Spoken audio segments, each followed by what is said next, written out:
We are back in San Cris.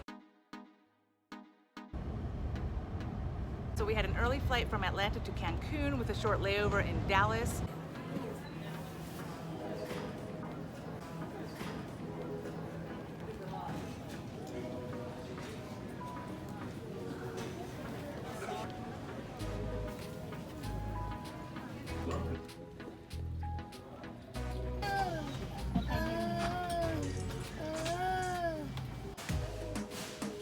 I took Spirit Airlines, no checked luggage, no carry-on. I definitely try to budget travel whenever I can, so if I don't have the dog, we are not paying for luggage. Spirit Airlines was pretty funny. The attendants on both the flights made a lot of little jokes, which was nice, but they did give some wrong information about how to fill out the FMM. So for those who have never filled one out, the FMM looks like this. It's a long form. The top portion is essentially what INM will keep, and the bottom is the FMM card that you have to keep on your person at all times. I am kind of lax on this, but definitely if you're traveling a bus, a van, a plane, have this on you. I'm not gonna go over the entire form. I think it's pretty self-explanatory, but the 3 parts I will mention that I've noticed a couple people mess up on. Box number 8, you're gonna leave blank if you are a US tourist. But for sure, if you are a foreigner just coming to Mexico as a tourist, leave box number 8 blank. Box number 9, you are a tourist, so make sure you mark that. And box 14 is your address, so you would put your Airbnb address, your hotel address, your friend's address, wherever it is you're staying. If you're staying in multiple places, I recommend you put the first place you are going. So let's say the first hotel that you're staying at, that's what I would put. And the part that Spirit Airlines got really wrong, please correct me if I'm the crazy one. On the top portion and the bottom portion, they kind of repeat themselves, right? They ask for your name, what country you're from, etc. And it also asks you your flight information, like, you know, Spirit Airlines, flight 123, all of that jazz. I have always written the same information on the top as the bottom. So if I'm on Spirit Airlines flight 123, I'm on Spirit Airlines flight 123 at the bottom. I've never made a difference. Flight attendants were suggesting, they weren't suggesting, they were telling you like it was mandatory that you write your return flight information at the bottom. And that is just like, no. Nowhere on the form does it suggest that it's your return flight information.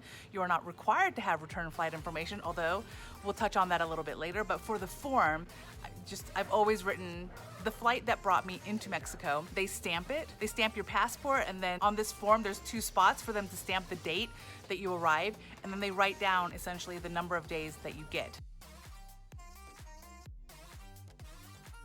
Now, there are some people that suggest that you should print this at home yourself, that some airlines are not giving the FMM on the flights anymore. If you want to pre-print it, I don't see a problem with that. So for this video, I was absolutely gonna wear the actual outfit that I wore on that day, but it's too hot, so I'm gonna show you a picture instead. This is what I wore. This is how I wore everything in preparation for the cold weather in San Cris. Again, at night it is getting cold. During the day, I'm hot. I'm hot. I wanted to bring some more cold weather gear, and so of course, to save packing space, I wore one of my sweaters, blue and white striped sweater with blue jeans. I had my hoodie wrapped around my waist, my backpack on, and then I was carrying another bag. So that's what I was wearing when entering Cancun, when going through the immigration portion.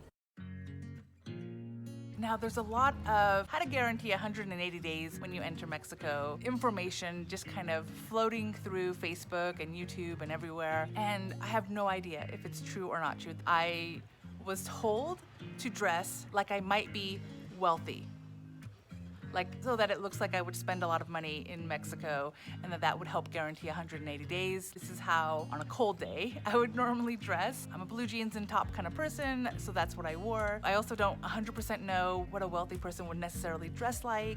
I've always had a fear of flying. Every time I fly, it's like a big production. Here we go. Are you okay? Okay, ready? Here I go. This is mean. Do you see what she's doing? You're doing that on purpose. I'm not looking at you. No, it felt like it was going back down here. It's just gonna rev back, it's gonna pull back. No, that was weird. And so I just wore what I wore. Alex wore like a Pokemon hat thing and a long sleeve, I think it was Teenage Mutant Ninja Turtle shirt, jeans, shoes, so. So let's talk about approaching the immigration booth desk area. You've got several lines to choose from. They're all about the same, honestly, so just pick one. It's not that big of a deal. It looks like it'll take hours and hours. It took about 40 minutes. So first off, like I said, a lot of people were filling out their FMM forms incorrectly. And so I did notice a lot of people in front of me who had to, after they talked to the immigration, they had to step out, find one of those little desks and correct whatever mistake they made, and then they went back. So when I got to the line, first thing I did, of course, was hand over both of our passports and both of our FMM forms. The lady took a glance at them and she asked, how many days are you staying in Mexico? And I like to keep things pretty honest. I just asked her, am I allowed another 180 days? And she was like, are you a tourist? I said, yes. And she started to mark 180 days on our paperwork. It was pretty simple. She didn't ask me any questions. This is not to say that she won't ask you any questions. So for me, when in doubt, honesty is the best way to go. Had she asked me for return flights, I didn't have any. Had she asked me for accommodations, I didn't have any. I do have a verbal agreement with my house here in San Cris. And every time I pay her for the month, she does give me a receipt saying how long that the payment will last, but I didn't bring any of that document with me. So that's the scenario I allowed myself to be in. Could I have been, turned away and or given like 7 days or something super short?